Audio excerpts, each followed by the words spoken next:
Estamos no Conecta. O Conecta é um canal de discussões do processo penal contemporâneo. Compartilhe conhecimento pelo Conecta. Sou Nereu José Giacomoli, doutor em Direito, professor da Escola de Direito da PUC do Rio Grande do Sul e advogado. Hoje continuaremos discutindo o Acordo de Não Persecução Penal. No primeiro episódio, tratamos do conceito do Acordo de Não Persecução Penal, tido como um instituto despenalizador que provoca a tutela jurídico-criminal antecipada de forma consensual e de forma proporcional. Também falamos da natureza jurídica do Acordo de Não Persecução Penal, ou seja, como sendo um negócio jurídico processual criminal. Falamos dos requisitos do Acordo de Não Persecução Penal, ou seja, a pena privativa de liberdade mínima não pode ser igual ou superior a 4 anos, consignando que há quem entenda que esse requisito da pena privativa de liberdade inferior a 4 anos é um verdadeiro pressuposto do Acordo de Não Persecução Penal. Do crime praticado, o crime não pode ter sido praticado com violência ou grave ameaça à pessoa. Deverá haver uma confissão formal e circunstanciada acerca do fato e que as condições estabelecidas no Acordo de Não Persecução Penal sejam necessárias e suficientes para a reprovação e prevenção do delito, ou seja, uma resposta proporcional ao fato praticado. Mesmo presentes esses requisitos, no artigo 28A, há uma referência que não se aplica ao Acordo de Não Persecução Penal quando cabível a transação penal prevista no artigo 76 da Lei 9.099 de 95, que se aplica àqueles crimes cuja pena máxima não supera 2 anos, quando o réu for, no caso, o autor do fato for reincidente, quando nos últimos 5 anos já tiver feito um acordo de não persecução penal, ou a transação penal, ou a suspensão condicional do processo. E também não caberia o acordo de não persecução penal quando se tratasse de infração com violência doméstica ou familiar e crime contra a mulher. Então, esses foram os requisitos para o cabimento do acordo de não persecução penal. Eu destacaria, dentro desses requisitos, 2 importantes que eu gostaria de ouvir o professor Marcos sobre eles, ou seja, a confissão e a suficiência das condições para que seja feito o acordo de não persecução penal. Sou Marcos Eberhardt, advogado, professor da Escola de Direito da PUC, mestre em Ciências Criminais. Estamos no Conecta, compartilhando conhecimento. O Acordo de Não Persecução Penal, professor Nereu, ainda vai nos tomar bastante tempo nos nossos episódios e tenho certeza que no próximo episódio, no terceiro episódio do Conecta, nós teremos bastante material para compartilhar com os nossos amigos, com os nossos ouvintes, sobre como os tribunais têm enfrentado o acordo de não persecução penal. Mas antes disso, dos requisitos que nós tratamos, tenho certeza que aqueles que estão impactando hoje o andamento dos acordos e o andamento dos processos são estes 2. A confissão e que aquela proposta trazida pelo Ministério Público tenha suficiência em relação ao crime cometido. Do ponto de vista da confissão, é importante referir que a lei ela parece apresentar isso como uma condição, como um requisito, como um pressuposto. Mas nós já conversamos no encontro passado que, na verdade, isso está sendo tratado no dia a dia como uma cláusula padronizada do acordo de não persecução penal e não deve, quando muito, ser diferente. Ou seja, o que nós estamos querendo dizer? Se nós formos analisar estudos sobre as falsas confissões no processo penal, não só no Brasil, mas, por exemplo, no sistema estadunidense, nós vamos verificar que as confissões para fins de acordo, elas normalmente são confissões viciadas. Ou seja, nós estamos trabalhando com confissões que são pro forma. Não poderia ser diferente aqui. Explico por quê. Porque ou nós retiramos essa cláusula da exigência da confissão no acordo, até mesmo porque o fato de não ter havido uma confissão no curso do inquérito policial não é algo que impeça o acordo de não persecução penal, haja vista que a confissão faz parte da negociação do acordo, ou então nós tiramos a confissão daqui, ou então nós vamos tratar a confissão, sim, como inclusive tem sido tratada, como uma cláusula padronizada. Por quê? Sob pena de ter reflexo em outros ramos do direito e, evidentemente, prejudicar aquele investigado que está aderindo ao acordo. Sobre essa cláusula aberta, esse requisito aberto, que as condições futuramente negociadas sejam necessárias e suficientes para a reprovação e prevenção do crime, nós já temos alguns exemplos no Brasil em relação a determinadas infrações penais, as quais o Ministério Público tem aconselhado pelos seus enunciados de grupos de estudos, orientações do Ministério Público e provimentos do Ministério Público no Brasil inteiro, a não se realizar o acordo, porque não seria suficiente em determinadas modalidades delituosas. Aquelas que nós já conhecemos pela letra da lei, violência doméstica ou familiar praticados contra a mulher por condição do sexo feminino. Isso nós já conhecemos, mas nós temos o provimento 01/2020 do Ministério Público do Estado do Rio Grande do Sul, assim como nós temos o manual de orientação do Ministério Público de Goiás, revelando que para determinados delitos, aqueles que envolvem a participação do investigado em associação ou organização criminosa, não seria suficiente o acordo. Veja que a lei não refere isto, mas o Ministério Público está aqui orientando a que não se faça, não se realize, não se efetive o acordo quando nós estivermos tratando desses delitos, já que não seria suficiente. Ainda dentro dos requisitos, é muito importante se pensar, antes de prosseguir, para nós falarmos das condições, e então darmos conta de conversarmos de toda a tipicidade trazida pelo artigo 28A em relação ao acordo de não persecução penal, é preciso enfrentar a natureza jurídica dessa norma. Explico por quê.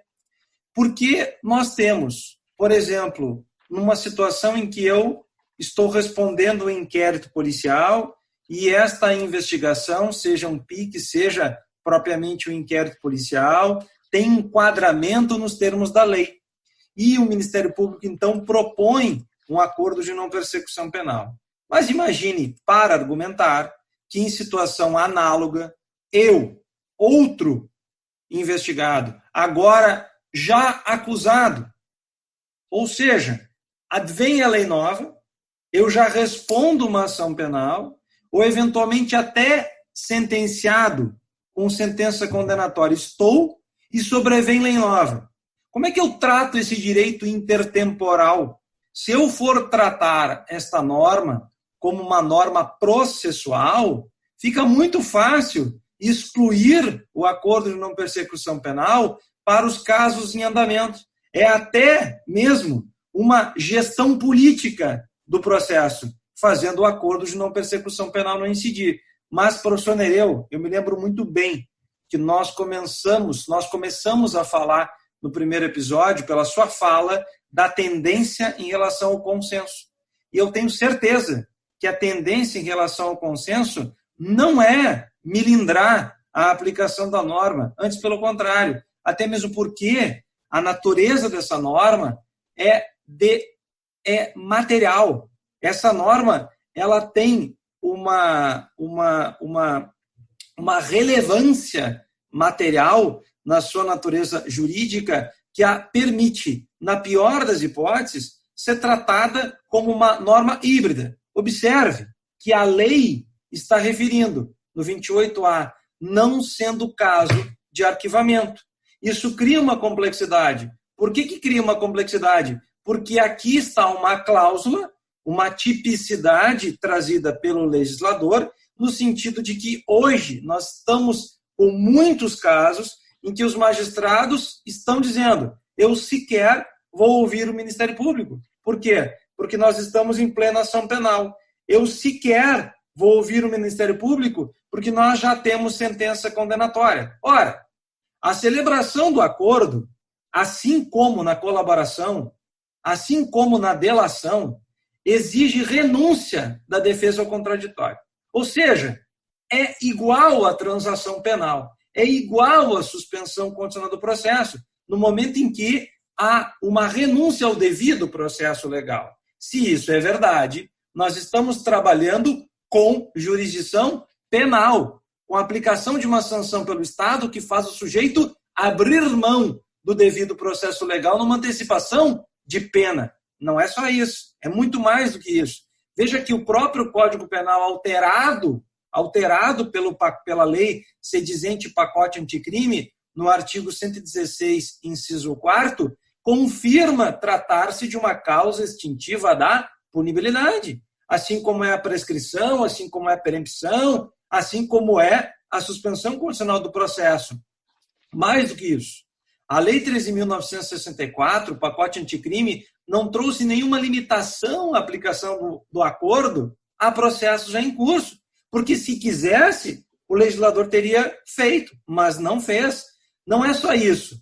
Observe que o mesmo pacote anticrime, quando fala do acordo de não persecução agora civil, promete fazê-lo, inclusive na época da contestação de uma ação de improbidade. Ou seja, há uma complexidade muito grande aqui em relação à natureza jurídica. Agora veja, eu não tenho dúvida nenhuma que por conta de negociar sanções penais, porque afinal de contas eu poderei ter aqui, terei, por exemplo, em crimes em que seja possível a prestação de serviço, eu terei aqui uma prestação de serviço à comunidade combinada para cumprimento no acordo.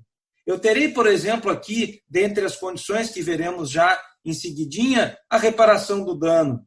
Todas estas circunstâncias não passam de antecipações de pena num grau suficiente menor, porque estamos adiantando a persecução, e suficiente à reparação em relação àquele crime que é o crime cometido. Então, não tenho dúvida nenhuma que é relevante aqui, com certeza sobressalente aqui a natureza, apesar de híbrida, a natureza material, ela com certeza, ela acaba obrigando que nós utilizemos da retroação penal, utilizando aqui o artigo 2º do Código Penal, para casos em andamento, inclusive para casos já sentenciados. Então, era essa a contribuição curta, mas era essa a contribuição que eu queria trazer. Eu tenho certeza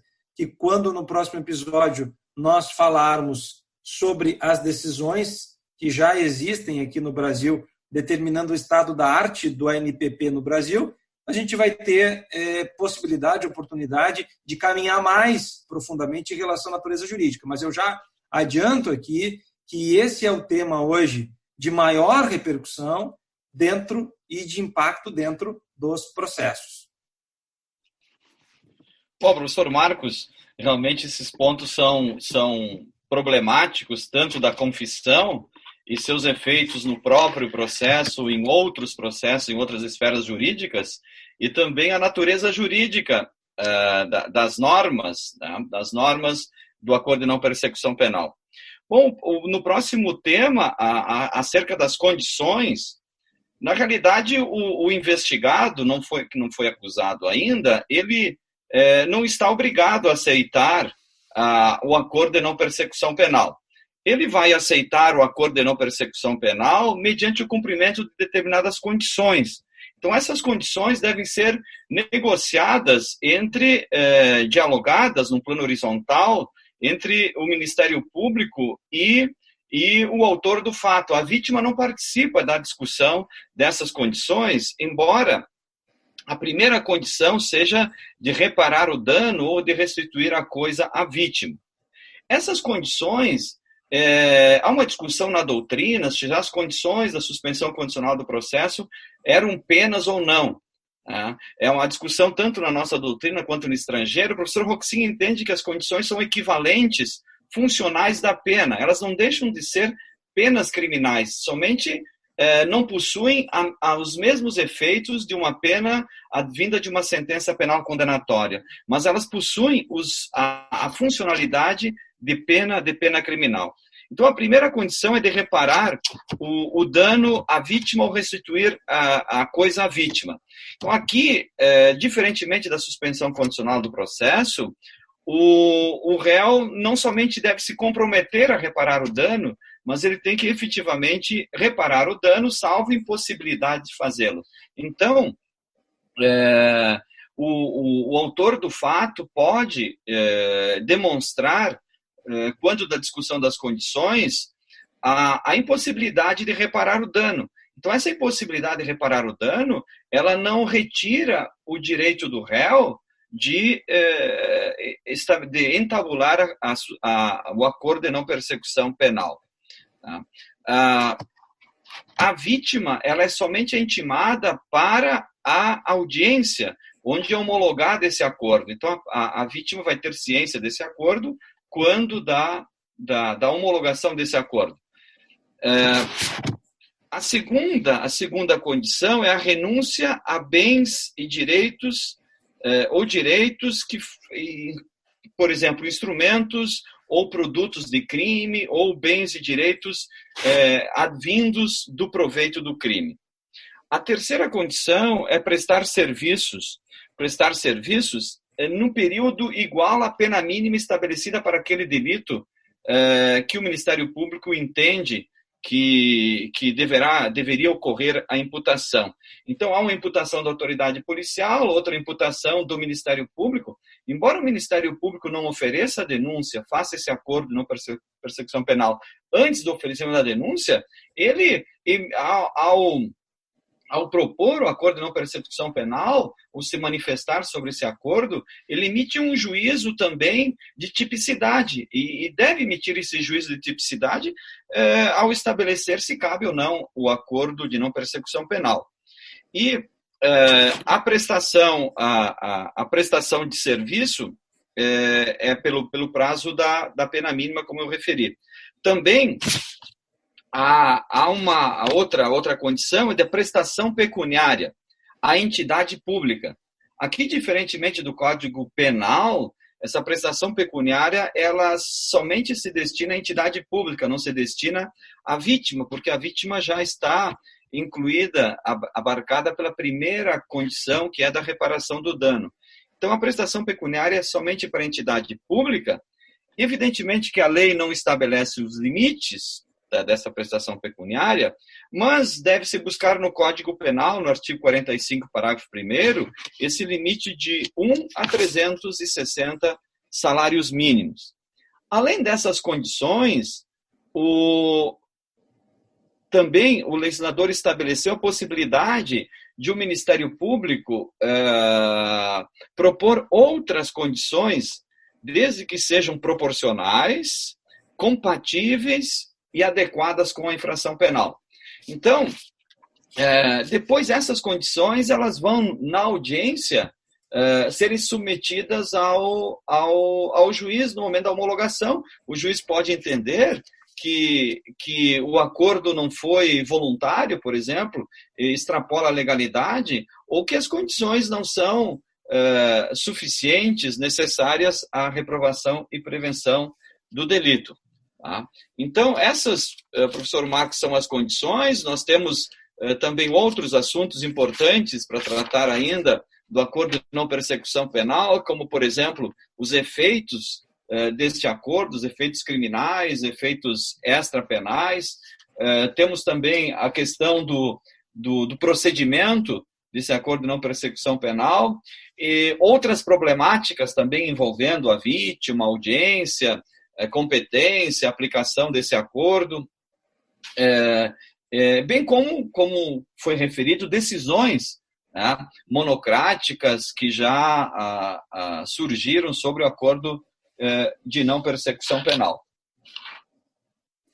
Essa oportunidade que a gente está tendo aqui, Nereu, de conversar sobre esse tema, ela é muito importante, principalmente para o dia a dia da advocacia, porque nós estamos, na verdade, aqui formando um mapa de entendimento sobre um assunto que é muito impactante nos processos e certamente vai impactar também o dia a dia da Defensoria Pública, né? Se nós formos considerar esses limites, principalmente os limites penais em relação à pena mínima da infração penal. Nós temos no próximo episódio, e nós já vamos então fechando por aqui, nós temos num próximo episódio, no terceiro episódio do Conecta, o lançamento desse estado da arte em relação ao acordo de não persecução penal em decisões que estão espalhadas pelo Brasil. Nós temos decisão no Tribunal de Justiça do Estado do Rio Grande do Sul, nós temos decisão no Tribunal de Justiça de São Paulo, nós temos decisão no STJ, nós temos decisão no TRF4. E temos, claro, outros tribunais, temos também entendimentos constantes de pareceres do Ministério Público Estadual e Federal para podermos conversar. Portanto, próximo episódio, o episódio do Conecta vai realmente estar muito dinâmico, porque nós vamos trazer aqui o dia a dia do acordo de não persecução penal. Eu sou o Marcos Eberhardt, professor da Escola de Direito da PUC, advogado, e estarei com vocês na companhia do professor Nereu Giacomoli no Conecta. Então, até a próxima quarta-feira, às 18 horas, quando continuaremos a falar sobre o acordo de não persecução penal. Boa semana a todos. Sigam o Conecta.